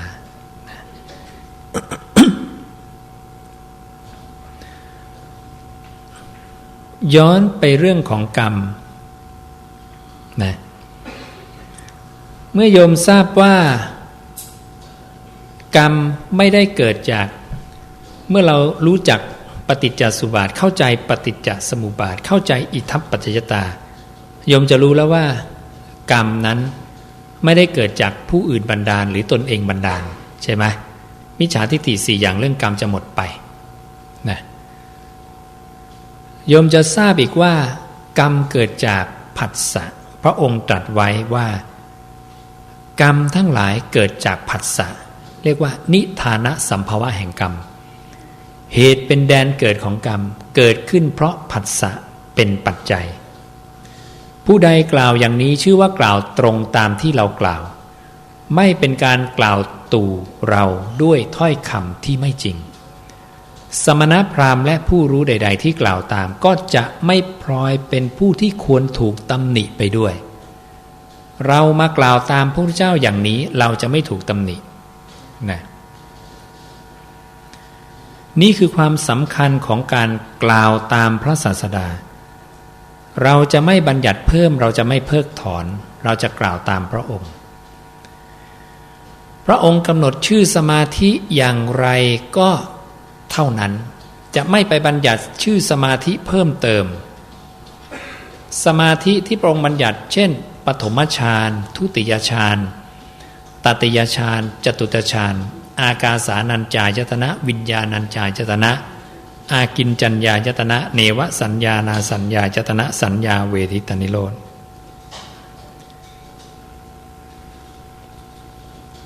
แต่ปัจจุบันเราจะได้ยินชื่อสมาธิแบบแปลกๆใหม่ๆเยอะที่พระองค์ไม่ได้บัญญัตินะเราก็ละทิ้งคำพูดเหล่านั้นไปแค่นั้นเองอย่าสืบต่อปุ๊บจะเป็นความอันตรธานของคำของตถาคตทันทีลูกหลานเราก็จะจำผิดนะเมื่อโยมเข้าใจอิทัปปัจจยตาอย่างนี้ปฏิจจสมุปบาทอย่างนี้ โยมจะเห็นว่าผู้ที่ยังพึ่งพา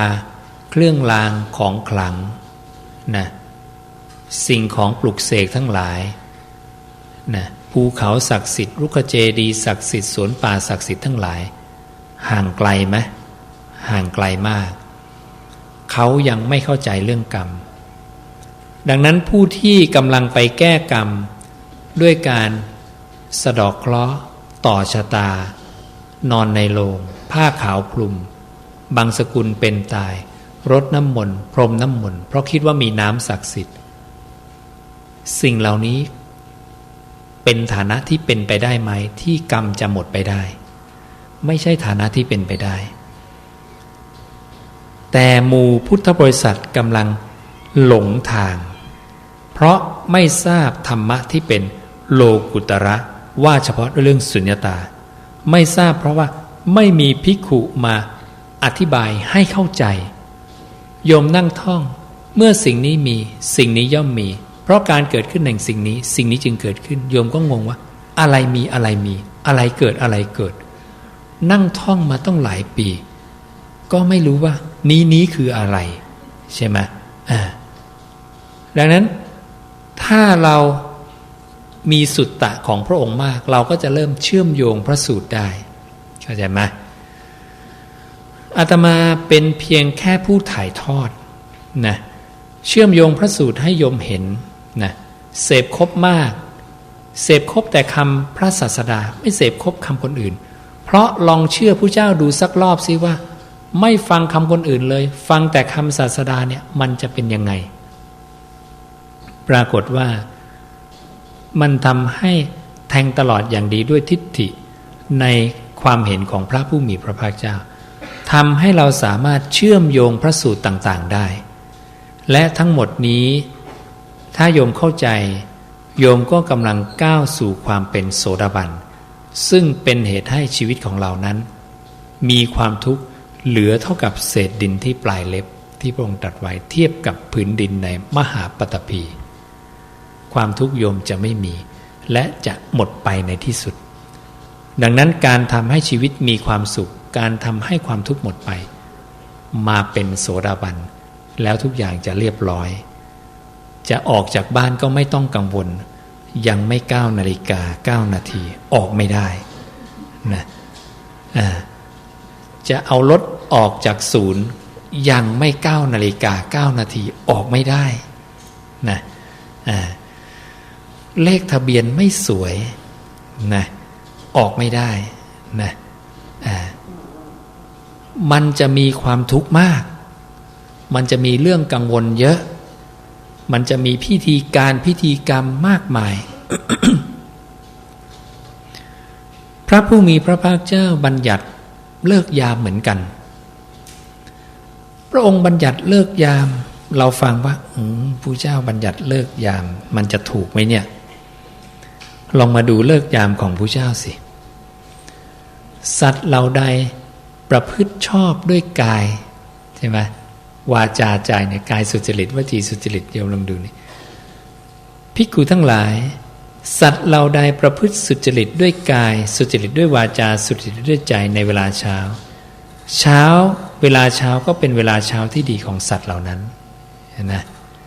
กลางวันเย็นก็เช่นเดียวกันสุดท้ายพระองค์บอกว่านะสัตว์ทั้งหลายประพฤติชอบในเวลาใดเวลานั้นชื่อว่าเป็นเลิกดีมงคลดีสว่างดีรุ่งดีขณะดียามดีและบูชาดีในพรหมจารีบุคคลทั้งหลายเลิกยามของพระศาสดาคืออย่างนี้มีเหตุผลไหมมีเหตุผลโยมประพฤติกายวาจาใจดีแล้วรักษาศีลห้าดีแล้วทุกอย่างดีแล้วออกรถเลยขึ้นบ้านใหม่เลยนะไปเลยอาตมายังมานึกถึงอาตมาตอนเป็นนักเรียนต้องเปิดหนังสือพิมพ์หน้าหมอดู วันนี้มันวันอะไรเราจะดีหรือไม่ดีนั่งรถเมล์ไปมันจะรอดไหมเนี่ยนะวันนี้จะพบกับเพื่อนพบกับเหตุการณ์อะไรขอให้หมอดูหน่อยนะเราก็พยานะดูการพยากรณ์ของเขาเห็นไหมเราไม่รู้คำสอนแท้ๆของพระพุทธเจ้าจริงๆนะเราก็เป็นมาก่อน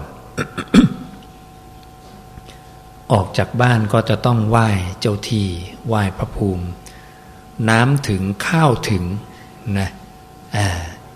ตกเย็นก็ต้องเอาลาข้าวกลับมาใช่ไหมเราคิดว่ามีเทวดามาอาศัยอยู่แต่พระศาสดาบอกว่าเทวดาเขาได้สุขทิพย์อายุทิพย์วรรณทิพย์เทวดาที่ไหนจะมานั่งอยู่ในศาลสกปรก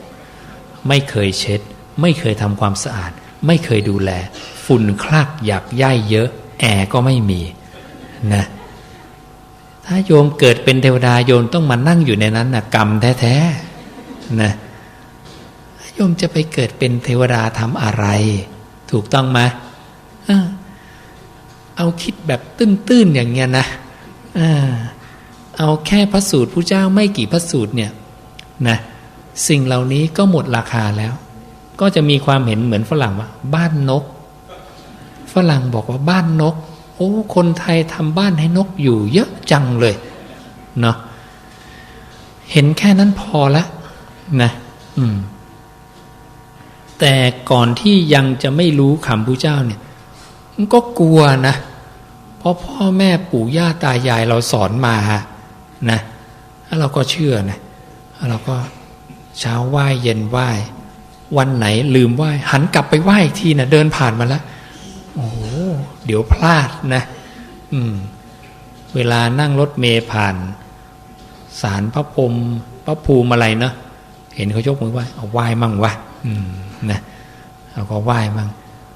มีวินัยกันมากเลยไหว้กันทั้งรถเมล์เลยรึบนะเนี่ยเห็นไหมโอ้วินัยสูงนะทำมาแล้วอาตมาก็ทำมานะอันนี้เห็นไหมว่าพอเรามีพระพุทธพระธรรมพระสงฆ์เป็นที่พึ่งเนี่ยสิ่งเหล่านี้หมดราคาและเราจะรู้สึกอิสระนะโอ้มีอิสรภาพมากเลยไม่ต้องกังวลโยมห้อยเครื่องรางของขลังเนี่ยนะลอดราวก็ไม่ได้เข้าห้องน้ำก็ไม่ได้อาตมาโดนมาแล้วนะถูกสอนมาเนี่ยนะเข้าห้องน้ำโอ้ยลืมถอดเลยเปิดห้องน้ำใหม่ออกไปถอดเนี่ยนะตากผ้าอยู่มุดราวผ้ามุดกลับยังไม่ได้รอดเมื่อกี้ยังไม่ได้รอดนะกลัวผิดนะเห็นไหมโอ้มันกังวลไปหมดเลยโยมนี่แหละ ก็สิ่งที่ทำตามกันมาฟังตามกันมาพระเจ้าบอกแต่ความเชื่อเหล่านี้ก็ยังมีอยู่อีกเป็นจำนวนมากแต่ต้องมองเป็นธรรมดาเพราะว่า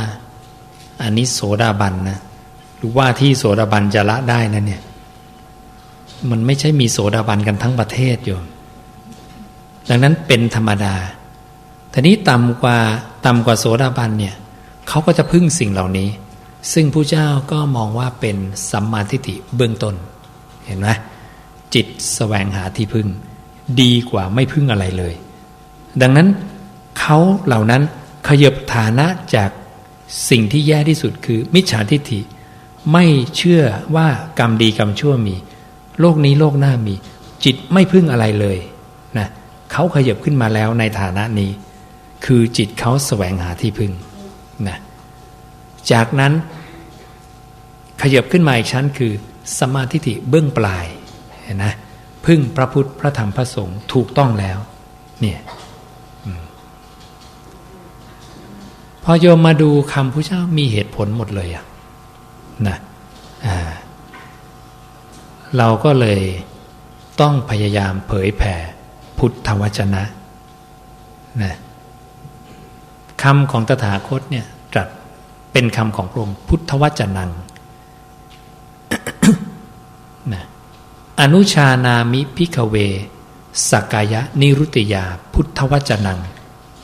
ปริยาปุณิตุนติทรงอนุญาตให้ภิกขุเนี่ยนะเล่าเรียนพุทธวจนะตามสำเนียงของตนหรือตามภาษาเดิมนะอนุญาตให้เรียนพุทธะคือชื่อพระเจ้าวจนะคือคำพูดที่ออกจากปากพระพุทธเจ้าโดยตรงนะ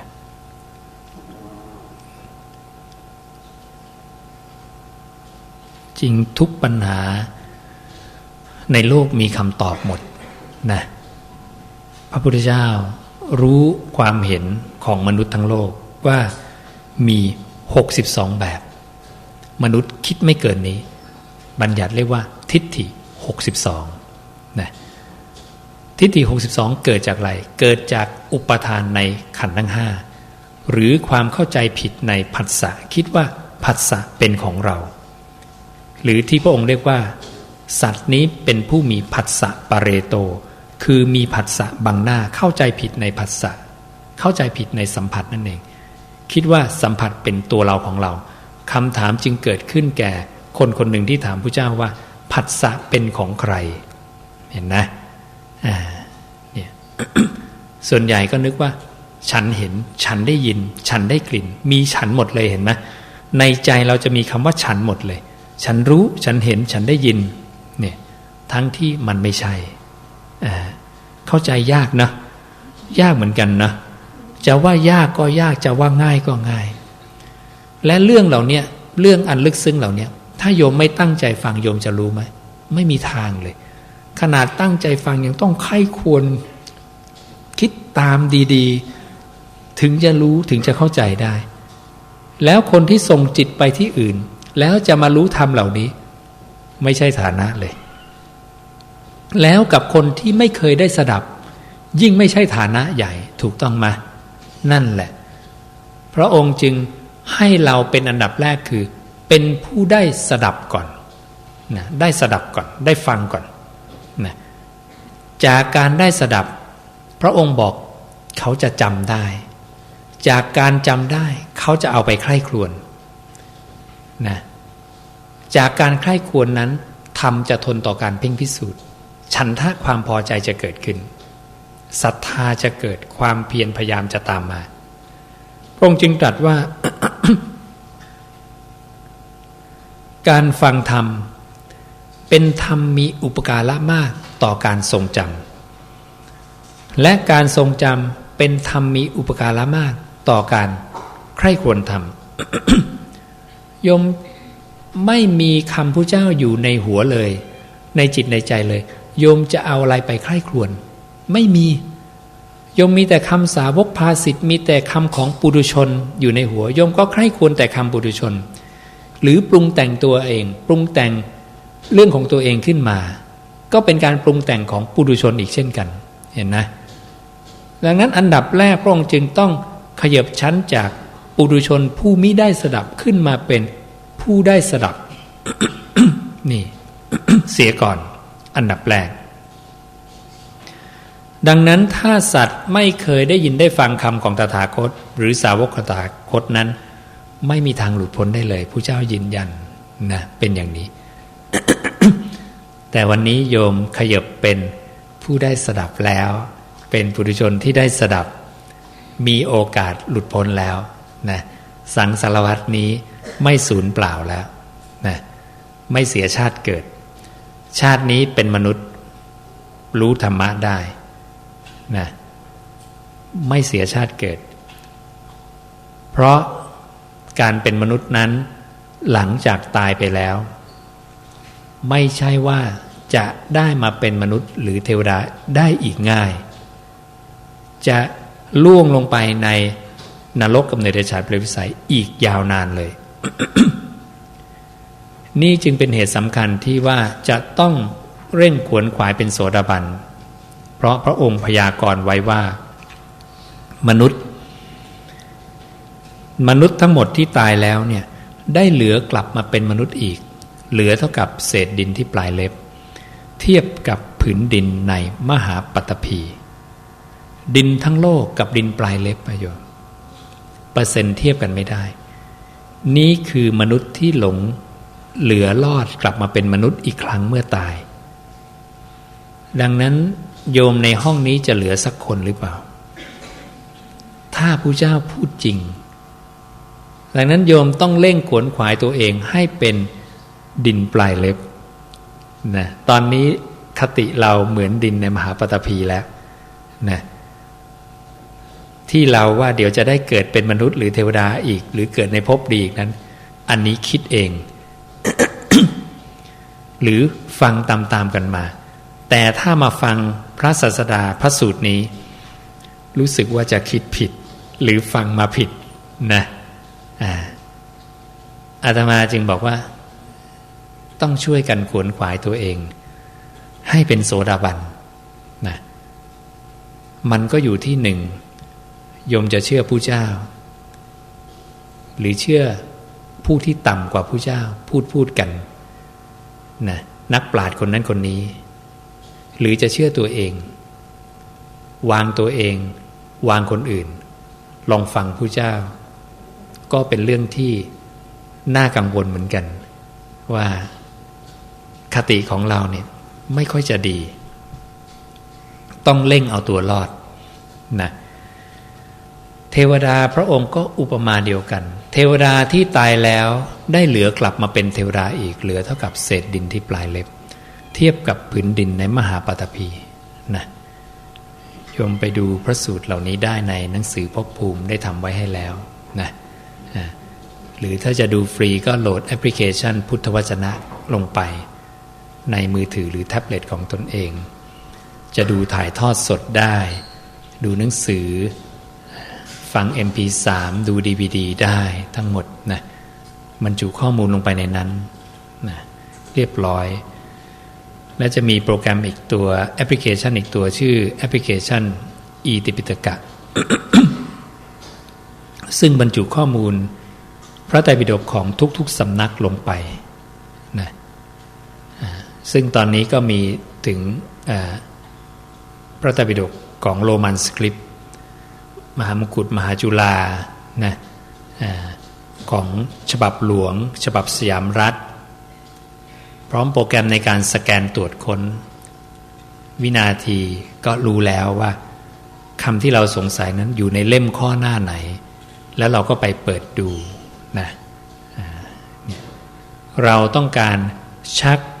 ชวนมหาชนหรือพุทธบริษัทให้เข้าไปเสพคบธรรมะพระศาสดาโดยตรงนะไม่ต้องรอหวังพึ่งอาตมาหรือไม่จำเป็นต้องไปที่วัดตอนนี้ส่งข้อมูลถึงทุกคนนะอยู่ที่ใดในโลกก็โหลดข้อมูลนี้ได้นะตอนนี้จึงมีผู้ที่เป็นเครือข่ายตรงนี้อยู่ 3,400 กว่าสถานที่ทั่วโลก ที่ใช้พุทธวจนะอยู่นะเราก็ช่วยกันใช้เพื่อให้ได้ข้อมูลที่ถูกต้องที่สุดนะจริงๆก็มีอีกหลายเรื่องอยากจะบอกเยอะมากเลยนะมีเรื่องที่น่าสนใจอีกเยอะก็จะลองไปดูใน เว็บไซต์นะใน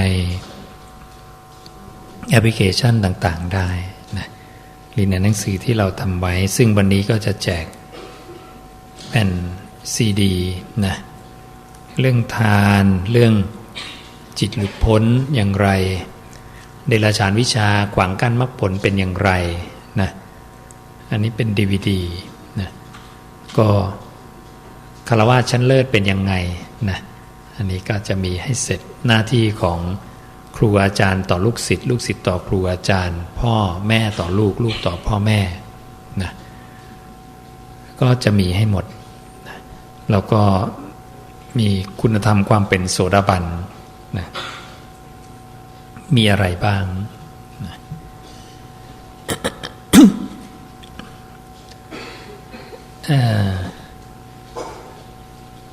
มีคลิปสั้นๆอะไร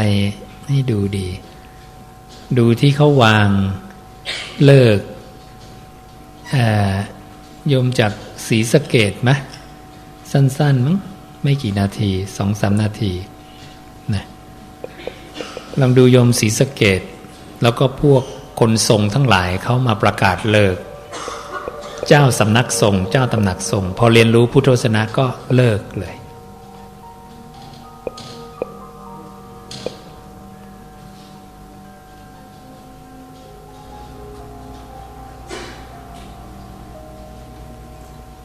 เจ้าของตำหนักทรงทิ้งหมดเลยค่ะวางหมดเลยค่ะทุกอย่างค่ะเป็นหมอดูทุกอย่างเลยค่ะทีแรกครั้งแรกเอาสารพระภูมิก่อนค่ะสารเกจูเยสารพระภูมิไปทีละอย่างอย่างนี้หมดบ้านไม่มีอะไรเหลือที่จันทบุรีก็รื้อไป9ศาลนะคะศาลเจ้าที่เจ้าพ่อหลักเมืองเพราะที่จันมีที่บ้านเองอะค่ะก็นี่ตั้งแต่พศ55ค่ะก็ไม่มีอะไรเกิดขึ้นเลยแล้วก็ไม่ต้องไหว้วันพระศาลมันเป็นไม้สักต่างๆเจ้าที่ต่างแม่นางไม้ครบเครื่องเป็นแสนนะครับปี54แล้วนั้นน้ำท่วมนะต่างว่าพวกเราตัวไม่รอดนะฮะก็ตัดสินใจครับก็เด็ดขาดเลยฮะรื้อเองครับรื้อเองรื้อมาแล้วเผาเองเลยครับจบก็งอมตายค่ะหนักจุดแต่มันพระเต็มไปหมดได้พระอาจารย์เจ้าพ่อเจ้าแม่เต็มไปหมดอยู่เมืองนอกจนแฟนบอกว่าเจาะฝาผนังไม่ได้เจาะตรงไหนนะสารภูมิสารขนาดอยู่เมืองนอกยังขนไปตั้งกับพระอาจารย์แต่ได้ยินได้ฟังทำให้ถูกปิดก็ทำให้โยมตาสว่างขึ้นได้ถือแผนที่ถูกคือโยมแต่เรียกว่าเดรัจฉานวิชาคือเป็นร่างทรงแล้วก็โดนเสียบมาดีว่าไม่ตายโดนเสียบปากมาหลายครั้งค่ะตอนทรงเหรอเอาไม้เสียบทะลุปากอย่างเงี้ยเอาเหล็กค่ะเหล็กเหรอโอ้เหล็กประมาณตัวจริงเลยนะเนี่ยประมาณ2 หุ่นได้ค่ะเดือนนี้จะเป็นเทศกาลกินเจทางนู้นก็ถามไปผมไม่ไปหนังสือของสาวกโยมก็ทิ้งหมดแล้วค่ะองค์แม่กวนอิมก็เอาไว้เป็นเครื่องประดับไม่ยึดอะไรทั้งสิ้นคำว่าคาถาเขายังแต่โยมก็มานั่งดู2 ปีก็โยมก็ไม่เห็นตายก็ยังมีชีวิตอยู่อาจารย์ขอโอกาสกันนะ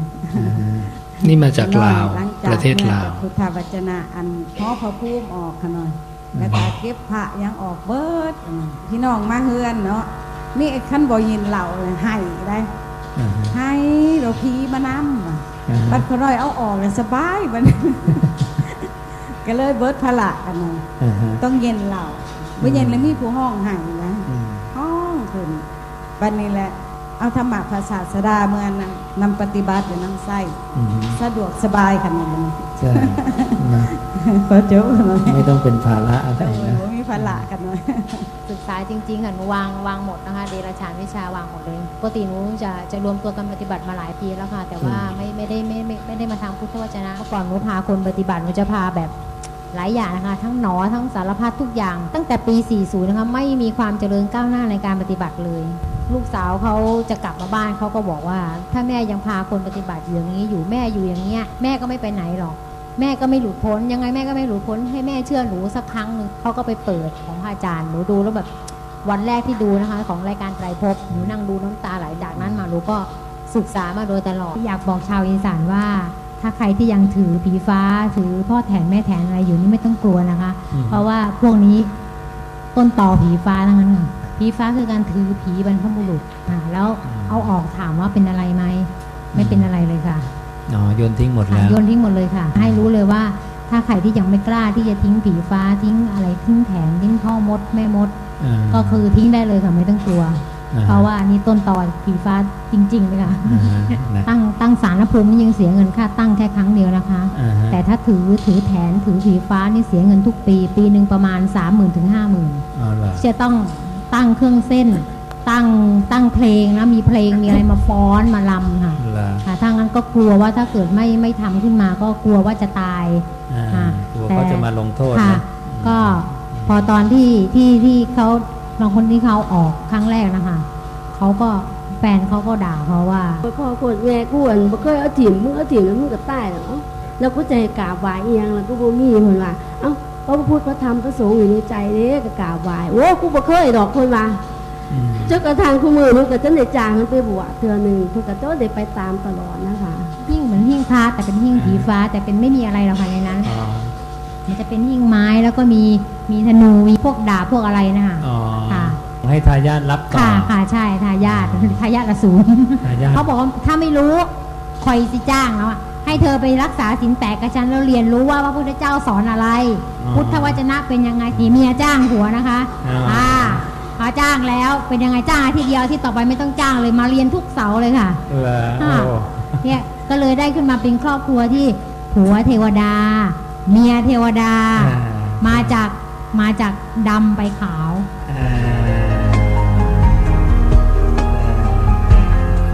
ให้ดูตัวอย่างหลายๆคนที่เลิกนะ